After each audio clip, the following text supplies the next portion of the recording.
Hi everybody, it's Darlene. I made this amazing discovery a few weeks ago, and so I decided to do a little tutorial to show you what I found out. Those of you who follow my blog know that I'm a Stampin' Up! Demonstrator. I've been using Stampin' Up! Products for like 4 or 5 years. I love the quality of the products, just love it. And so I became a demonstrator maybe 2 or 3 years ago. And of course I still sell them, and I sell them on my site.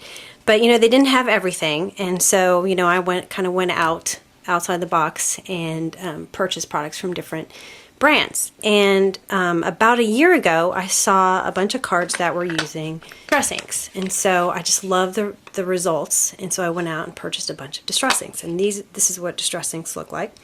They're made by Tim Holtz. They have a lot of pretty colors, but I love the look of them because you could use white paper to pretty much create anything that you want. But I mean, I love the colors, but the Stampin' Up! Colors, I just love the Stampin' Up! Colors, and I've always wished for the last year that I could use the Stampin' Up! Colors to create the same effects as the distress inks. And then it took me a year to think, well, maybe I should just try it. So I did, and I found some really amazing. So what I did was I cut some Stampin' Up! Paper, and you have to use the Stampin' Up! Paper because you get different reactions with a different paper. I use Nina Solar White paper for my distress inks, and I'm using Stampin' Up! Paper for the Stampin' Up! Inks. So what I'm going to do is I'm going to show you how to apply them to get the same sort of look. So what I'm using is I have these foam applicators. I'll just pull one of these off here. This is my holder for them. And I know this says purple and it's orange, but they're basically handles, and you can pull these foam things off and replace them and buy a bunch more. And what I do is I have one for each color. I share purple with orange, that's why this is orange. And then I have black, yellow, blue, green, and I just pretty much use all green inks with the green. It doesn't have to be one ink color. So I'll use Old Olive with this, I'll use Wild Wasabi, or certainly Celery, all those green colors. So Stampin' Up! Does not sell these. These are made by Ranger, and so you'd have to buy these to apply the Stampin' Up! Inks like you would the distress inks. You could also apply them using a sponge. So I keep my sponges in this box, and I have one again for each color. Here's red. I cut them into quarters. They come as whole circles, and I just cut them into quarters. And you'll see the look is a little bit different when you use a sponge. And I'll get to that. So first, let me take my favorite color combination, which is the Tempting Turquoise. Love it. What I'm going to do is I'm going to take my blue foam applicator, okay, and you can rub it, squeeze it, or just tap it into the ink pad. And what I have found that it's much easier to sort of prime this thing, because distress inks stay wet for a pretty long time, like I've heard 5 minutes. I haven't tested it, but that's what I hear. And Stampin' Up! Inks dry pretty quickly. So I found that if you just prime it a little bit on your paper to kind of get some ink going on here. So this is going to be kind of my scratch paper, and then I'm going to move to a fresh sheet. So I'm just going to dip it in here, and what I'm going to do is I'm going to start off the paper. This is my craft sheet, and so I'm going to start off the craft sheet, and then I'm going to apply onto the craft sheet, onto the cardstock. Okay, and with the Stampin' Up! Inks, you kind of have to push a little bit harder, and I try to work it in circles. Okay, and you can see you kind of get a darker look on the edges, which is what you're looking for anyway. Okay, so I kind of work my way from the outside to the middle. And this is the same way you would apply the distress inks. Okay, and I just kind of tap in between. Now the difference between this and the distress inks is that you're going to get a little bit more. You can see it's kind of cloudy. You've got some white spots. It actually looks distressed, like it's not an even coat of color. And to be honest with you, I prefer it like that, because then it just doesn't look like a solid piece of cardstock. This is the look that I like. So what I've been doing is taking a shade darker in a Stampin' Up! Ink. And the one I've been using with Tempting Turquoise is not quite navy. I think Night of Navy is actually going to look better, but I don't have that. So I use Not Quite Navy, again, with the same blue applicator. And I'm just going to start off again, off the stock, and go on to the cardstock. Okay, and it's going to create a darker frame around the edge. You can come in as much as you want, just on the edge, or you can kind of pull the color more toward the center. But you can see it just looks really, really pretty.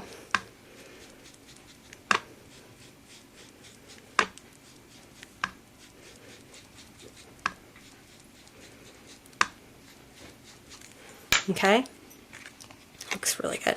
Okay, so another thing that I've done is the water reaction. Everybody likes the reaction of dressings to water. But when you use Stampin' Up! Paper, and it has to be Stampin' Up! Paper, with the Stampin' Up! Inks, you get a great reaction to water. So this is just some water, and there are two ways you can do this, okay? You can just spray it on there, or you can, and that creates kind of an overall look, or you can put the water into your hand and flick it on. So the first one that I'm going to do, I'm just going to spray like 5 or 6 times, and I'm just going to flick. Oh, that was a little too much. I'm going to flick my water onto it. Okay, and you can see with the Stampin' Up! Paper, the water reacts with the paper. It almost kind of peels away a little bit of the paper, and it makes it textured. And it also pulls the color out a lot more than the other cardstock. So these, that's my dog. These spots become more white, and I did a little bit more than I would have liked, but you can see the look that you get. And the card that I'm posting with this tutorial uses this technique, so you can see this with these exact colors, as a matter of fact. Hold on. Okay, so anyway, so that's one type of look that you can get. Now, this craft sheet is a Tim Holtz craft sheet, and I love it because it's just indestructible. And so when I'm ready to clean it, you'll notice because I started off the cardstock, I get a lot of ink on my craft sheet. So I just spray it with a little bit of water, and I have my rag ready. And you can see that in a lot of my videos. I do this a lot. So I'm going to do another combination, and I'm going to use Melon Mambo, which is another one of my favorite colors. And I'm using this with the red applicator. Okay, and so I'm going to do this. Once again, I'm going to take my scrap sheet, and I'm going to prime my applicator so I can kind of get it going with the ink. Okay, and then I'm going to take a new sheet. Oh, sugar. Okay, so I'm going to use my foam applicator with my Melon Mambo.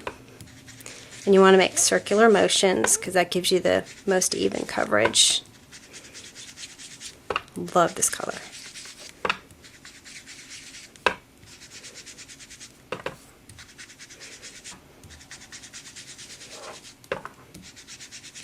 Okay.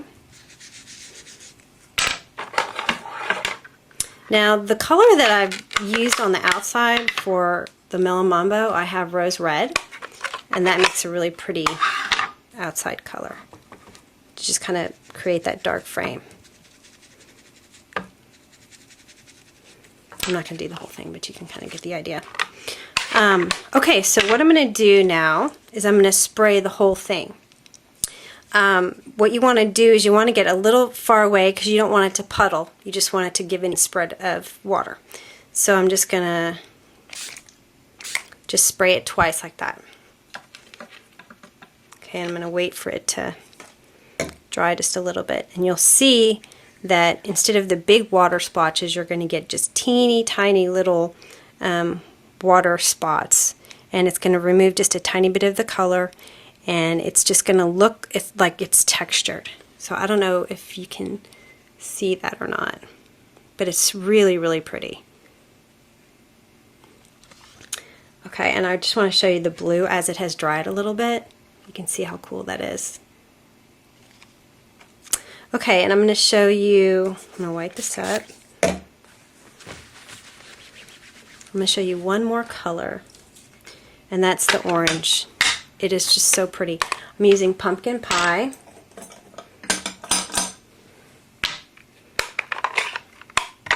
And I'm actually going to spray this. I forgot to prime it up. I don't know why it just comes out better when you do it this way.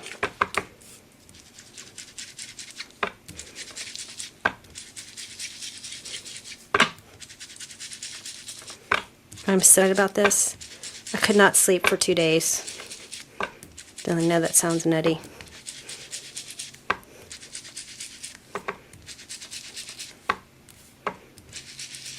You do want to be careful that you don't want, if you start on the paper, you're going to get this ink spot of just this rectangle, and you really don't want that. And I am getting a little bit of that when I'm putting this on because the ink dries so quickly. But if you really kind of press it in there, and when you're looking at it, you're being much more critical of somebody who's just getting a card and they're not even going to notice it. Okay, so what I used on the side for the orange was only orange, and this is a discontinued color. If I had Tangerine Tango, that's the one I would use. But the only orange, if you have that, that looks really, really pretty. And the card that I'm going to post next week uses this color combination. It's really pretty. Okay, so what I'm going to do with this one is I have Perfect Pearls by Tim Holtz, and what I've done is I bought this mini mister and I put just a little tiny bit of silver Perfect Pearls and mixed it with water, and that's what's in here. And this is similar to this Smooch Spritz Stampin' Up, but I think it's just a little bit lighter. It's not quite so heavy with the silver. Okay, so what I'm going to do is I'm going to spray it just like I sprayed the other one. I'm just going to do couple of sprays. And what this does is you get the same water reaction as you did with the pink, which I'm going to bring back in here and show you because you can see it a little bit better now with the white spots right there. But it's going to give you that same reaction, but then it's going to add a shimmer to it because of the Perfect Pearls that's in that mister. So I don't know if you could see that. Really need to see it in real life. Okay, so that's that, and I'm going to do one more thing. I'm going to take green, which I've been using the Wild Wasabi. That's been my favorite of the green family. So I'm going to take that. I'm going to take my green applicator, which you can buy these applicators at your local craft store or online. I'm going to prime it up on here. It's really pretty. And I'm going to spread it on this one. See, that one I didn't start it off the cardstock because I was in a hurry, and you can see I got that line.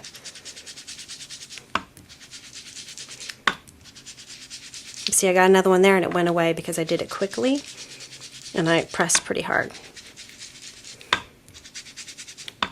I am so excited about using all these beautiful colors. One thing I found with the Tim Holtz is that I could not find a pretty pink color that I liked, and I love Melon Mambo, so I'm excited. Okay, so what you can also do, I've been doing this a lot too, is use a darker brown or black for the outside. And so I'm going to get my brown applicator, and I don't really have to prime this because I'm just doing the edges, but you can see, you get that distressed look on the outside.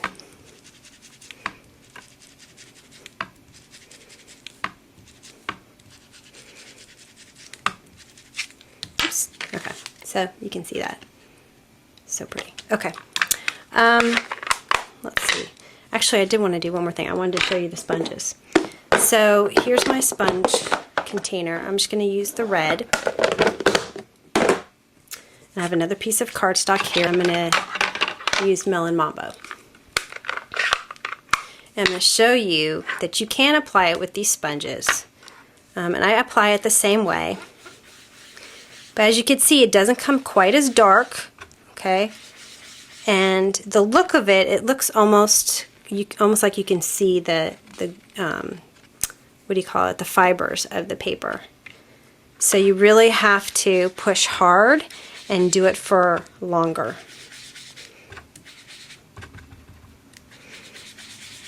But eventually, you will get something similar to what you're getting with the foam applicator. Just takes a little bit longer. I would use these for like smaller areas, like smaller pieces of cardstock that you're coloring. But if you were going to do a whole 4 1/4 by 5 1/2 card, it would just take too long, I think. And it also gives more even coverage, you can see. And we'll compare it to the foam applicator one that we did.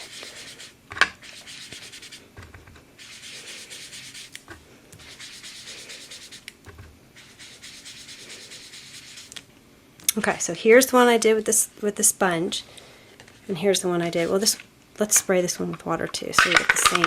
We're comparing the same thing.